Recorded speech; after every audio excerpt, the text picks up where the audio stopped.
All right, now listen, Charles is like the go-to guy in Hollywood if you want to record guns and explosions. Let me show you his personal AR-15, complete with Hello Kitty sticker.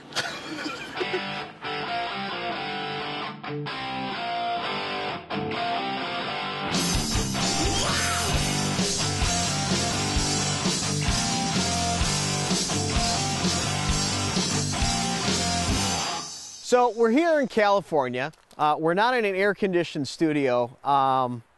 We are out in the middle of the wilderness to talk with Charles Maynes. Charles, why are we in the middle of nowhere? Well, this is where I work. It's my office. This is your studio. Well, as much as I can make it so. This is where you do your work. Yeah. Actually, this particular location I used for sound for Spider-Man, the first motion picture. We didn't have the stream running because typically it's a drought condition here. And the frogs come and go, but it's really quiet. Actually, this is not that far from where I live. I live in Burbank, and this place is in a little Tujunga in the Angeles National Forest, which is about 20 miles away from my home. So I love getting out here, though. It's just beautiful and certainly way better than hearing cars and all that stuff.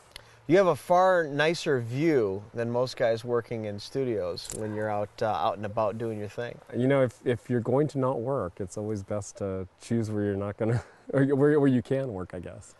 Now, the Spider-Man sound effects, you did the webs. I did web stuff. Right? I mean, it was one of those things where Stephen Flick, who was the supervising sound editor on it, had 3 sound designers working on the film, myself, Martin Lopez, and Steve Tickner at Sony.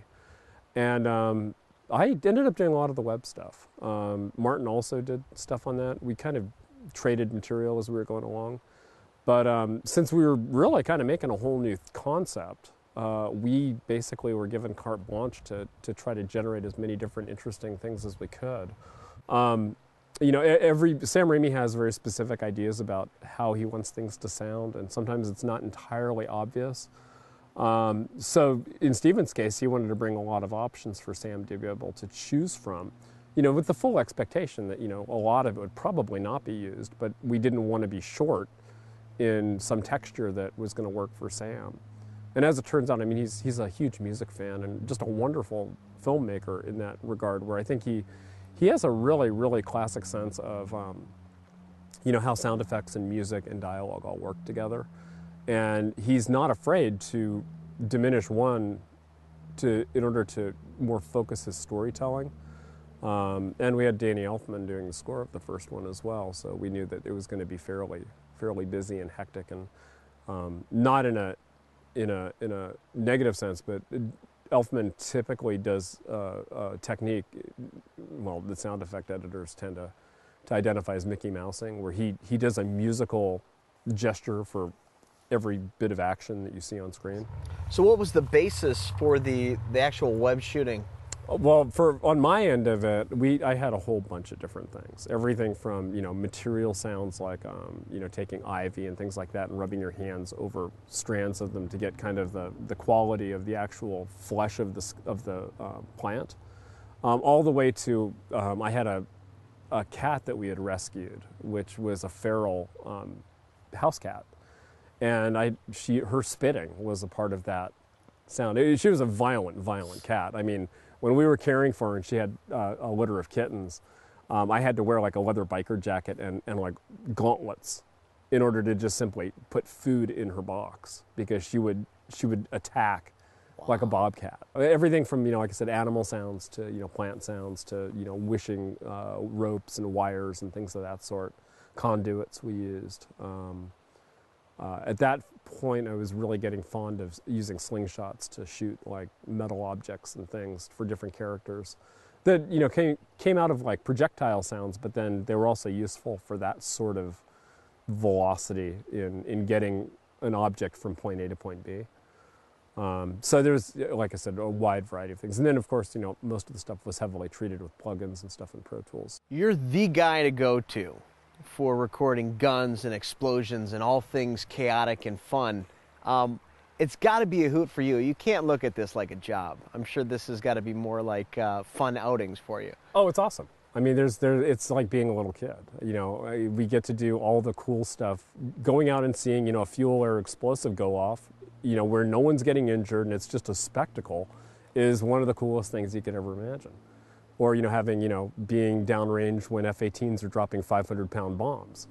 There's just nothing that compares to it as far as cool male experiences. Now, how do you prepare for F-18s flying overhead and dropping bombs? I mean, you're miking the area as close as you can, obviously, but what's your techniques that you're using? Well, in that case, we actually did that for Flags of Our Fathers, which we had a number of recording sessions with the Marine Corps on that. The problem with any sort of live ordnance in the military's realm is that basically they're extremely safety conscious. So we were only allowed to get about 1 kilometer away from the actual impact area of the bombs, which sound-wise is really not terribly exciting. I mean, it's good for an actuality-style sound, but it's not going to be, you know, the new tower explosion that Ben Burt recorded for, you know, Indiana Jones. You know, there's certain stuff that we can get close to, and there's certain things we can't get close to. For explosions, the best stuff I've certainly done has been things that we basically engineered as far as we purchased, you know, or rented a range and had an explosive technician come in and set charges for us that were specifically, essentially big bang charges without shrapnel and things like that. So we could actually put microphones within about 100 feet or 50 feet and get the sound that would be expected for that kind of a thing. What's the funnest project that you've worked on? The funnest project? Wow. That's a really good question. I mean, the military stuff I've done is challenging. I just did, well, actually I did a year ago, the battle sequences for the miniseries The Pacific, which was just amazing. I mean, it's an amazing project. Ben Cook, who is the lead sound designer on it, brought me in knowing my experiences from Flags of Our Fathers and Letters from Iwo Jima. What is what's one of the biggest challenges that you've faced in any project? Depends on the project, but in a lot of ways, I mean, I think the biggest challenge is simply trying to do something that's fresh, you know, and not just simply retreading prior work. I know with gun recording, I'm at the point where I get, I think, pretty reliable outcomes. But at the same time, it's like I'm always trying to think of, like, how can I do something a little different to get better? I mean, because I certainly would never think that, you know, what I do is the best of the possible outcomes. I mean, I know that I have to walk away from my client with at least some material that is going to work. Let's talk about the perfect gunshot. If I'm a recordist, I've got a 2-track recorder and 2 microphones. How am I going to record the perfect gunshot? And let's just say it's a pistol.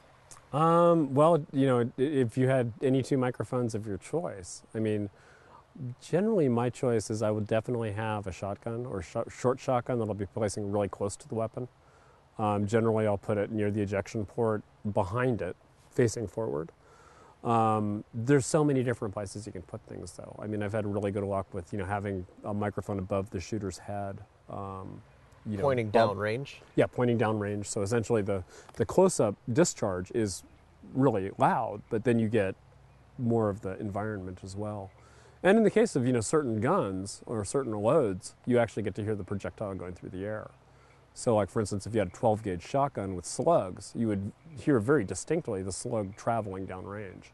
And then, you know, basically condensers are really nice. Like, small diaphragm condensers can be very good. PZMs can be very good. Dynamics, very handy for really tuning out all of the surrounding sound.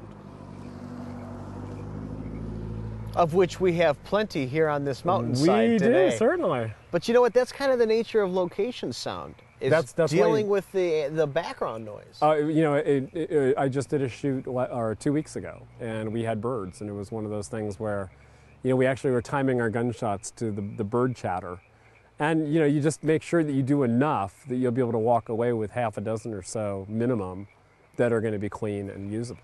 So you have to be willing and ready to adapt to whatever the environment throws at you. Oh, yes. Yeah, well, I think it's one of those things where basically any sort of field recording, it requires adaptation. Ultimately, you're preparing for, you know, the most crazy possibility.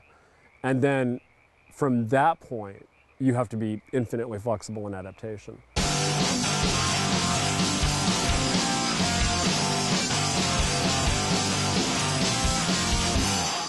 Well, hey, man, thanks for coming out. Rick? It's been a lot of fun. Let's go get some bug spray. I think that's a good idea.